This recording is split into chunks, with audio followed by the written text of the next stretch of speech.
Assalamualaikum warahmatullahi wabarakatuh. Jumpa lagi di English at Work. Belajar kapan aja, di mana aja. Nah, kali ini kita akan membahas terkait dengan kalimat aktif dan pasif, atau dalam bahasa Inggris disebut dengan active voice and passive voice. Apa itu kalimat aktif dan pasif? Kita simak penjelasannya berikut ini. Nah, apa sih sebetulnya kalimat aktif dan kalimat pasif itu? Kita simak dulu pengertiannya ya. Kalimat aktif adalah kalimat yang subjeknya melakukan suatu perbuatan. Sedangkan kalimat pasif adalah kalimat yang subjeknya dikenai suatu perbuatan. Kalimat pasif kita gunakan jika kita ingin fokus terhadap subjek di dalam kalimat pasif tersebut. Atau di dalam kalimat aktif, kita ingin tahu apa yang terjadi dengan objeknya nih. Mari kita perhatikan kalimat berikut. Ibu memasak nasi. Kalimat itu adalah kalimat aktif karena subjeknya melakukan sesuatu. Kita bandingkan dengan kalimat yang kedua. Nasi dimasak oleh ibu. Nah, kalimat tersebut adalah kalimat pasif. Kenapa? Karena subjeknya dikenai suatu perbuatan. Siapa subjeknya? Subjeknya adalah nasi goreng. Nah, mudah bukan cara menggunakan atau membedakan kalimat aktif dengan kalimat pasif? Lalu bagaimana cara merubah kalimat aktif menjadi kalimat pasif? Nah, caranya di dalam bahasa Indonesia, aturannya adalah pertama, kita harus menukar antara posisi subjek dan posisi objek. Subjek dalam kalimat aktif, posisinya menempati objek dalam kalimat pasif. Demikian sebaliknya, objek dalam kalimat aktif, posisinya berubah menjadi subjek dalam kalimat pasif. Aturan yang kedua, di dalam bahasa Indonesia, kita harus merubah awalan atau imbuhan pada predikatnya. Di dalam kalimat aktif, predikatnya berawalan me.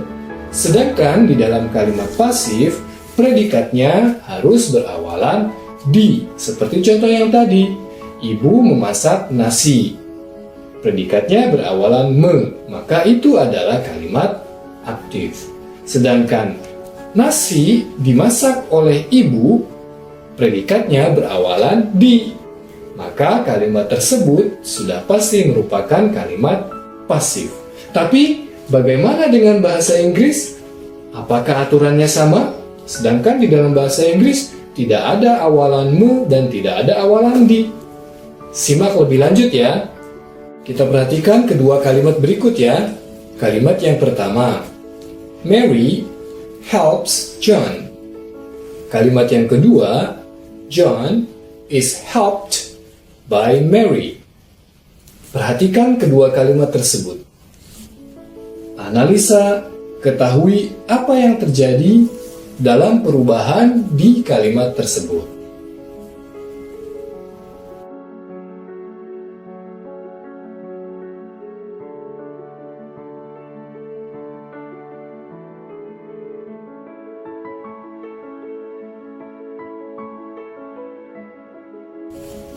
Ternyata sama ya antara merubah kalimat aktif dan pasif dalam bahasa Indonesia dengan bahasa Inggris. Aturannya adalah subjek dan objek kita tukar. Lalu bagaimana dengan predikatnya? Perbedaan yang paling utama terdapat dalam predikat. Karena di dalam bahasa Inggris tidak ada imbuhan me dan tidak ada imbuhan di. Sehingga untuk merubah kalimat aktif menjadi pasif adalah kita harus merubah bentuk predikat di kalimat pasif menjadi be plus past participle, atau orang Indonesia menyebutnya verb 3. Nah, kuncinya adalah kita perlu mengetahui pola daripada kalimat pasif. Jadi, pola kalimat pasif adalah subjek ditambah be ditambah past participle atau orang Indonesia biasa menyebut dengan verb 3 ditambah dengan by praise atau oleh. Nah, be itu apa sih?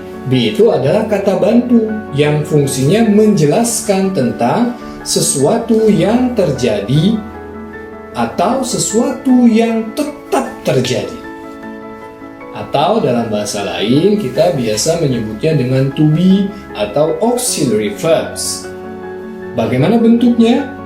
Kalian masih ingat kan? Is, am, are, was, were, been, atau be bisa juga sesuai dengan tenses yang ada di dalam kalimat tersebut. Seperti contoh yang tadi sudah kita simak. Mary helps John. Berubah menjadi John is helped by Mary. Be dalam kalimat tersebut adalah is. Kenapa be-nya is? Sesuai dengan tenses dalam kalimat tersebut. Nah, bagaimana cara merubahnya? Apakah boleh kita gunakan am, are, was, were, dan sebagainya? Tentu ada aturannya. Aturannya sebagai berikut.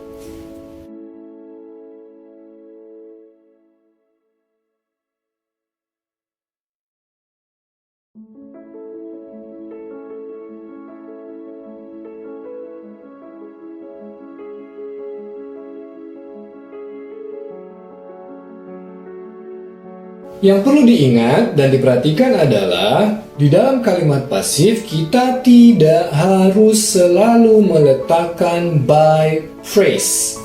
By phrase tidak wajib. Selama apa yang terjadi kepada objek sudah diketahui, kita tidak perlu meletakkan by phrase. Misal, saya bertanya kepada kamu, "Kenapa kamu menangis?" "Saya dimarahi." Saya sudah tahu, pasti kamu dimarahi oleh ibumu atau oleh orang tuamu. Maka, kamu tidak perlu meletakkan saya dimarahi oleh ibu saya. Kalimat atau frase oleh ibu saya tidak penting. Karena saya sudah mengetahui siapa pelakunya, saya hanya ingin mengetahui apa yang terjadi kepada kamu dan kamu diapakan. Gitu ya. Jadi kalau subjeknya diketahui oleh orang, atau kita sudah ketahui, sudah difahami, atau dirasa it is not important, tidak penting, maka kita tidak perlu meletakkan by phrase.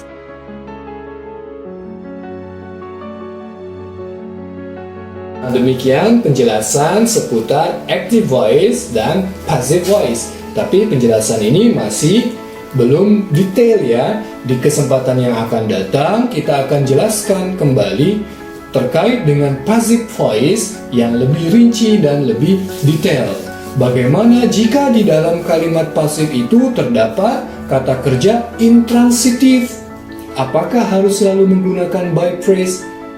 Di pertemuan yang akan datang akan kita bahas. Sampai jumpa lagi. Wassalamualaikum warahmatullahi wabarakatuh.